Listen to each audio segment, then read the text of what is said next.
નમસ્કાર મિત્રો, સ્વાગત છે તમારું મારી યુટ્યુબ ચેનલમાં।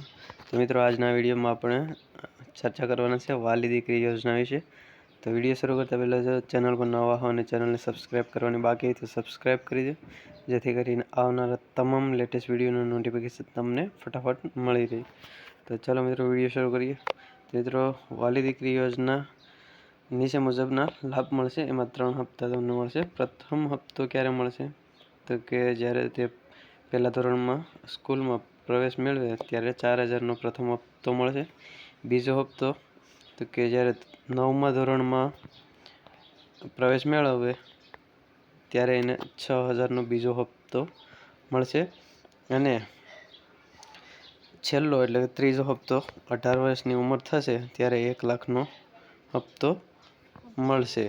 અને એ પણ ખાસ અહીંયા ધ્યાન રાખવાનું છે, જણાવેલું છે કે નીચે કે દીકરીના બાળ લગ્ન થયેલા ન હોવા જોઈએ ને એ જોઈએ।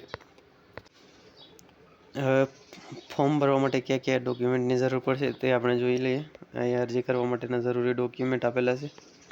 પહેલું, લાભાર્થી દીકરીના જન્મનું પ્રમાણપત્ર, જન્મનો દાખલો જોઈશે।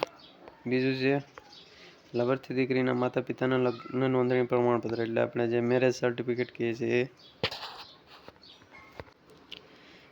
ત્રીજા નંબરમાં છે માતા પિતાના આધાર કાર્ડ આપવા પડશે। ત્યારબાદ લાભાર્થી દીકરીનું આધાર કાર્ડ આપવું પડે, જો આધાર કાર્ડ ન હોય તો કઢાવી લેવું। હવે જન્મના 1-2 મહિના પછી આધાર કાર્ડ કઢાવી શકો છો। 5મું ડોક્યુમેન્ટ છે એ રેશન કાર્ડ આપવું પડશે। ત્યારબાદ નિયત નમૂના મુજબનું ઘોષણાપત્ર, એટલે કે સેલ્ફ ડિક્લેરેશનનું ફોર્મ, એટલે કે જ્યાંથી ફોર્મ લેશો ત્યાંથી સેલ્ફ ડિક્લેરેશનનું ફોર્મ પણ સાથે આવશે, એટલે ક્યાંય લેવા જવાનું નથી, સાથે મળી જશે। ત્યારબાદ જે લાભાર્થી દીકરી અથવા માતા પિતા કોઈનું પણ એકનું બેંક ખાતાની પાસબુકની નકલ આપવાની છે।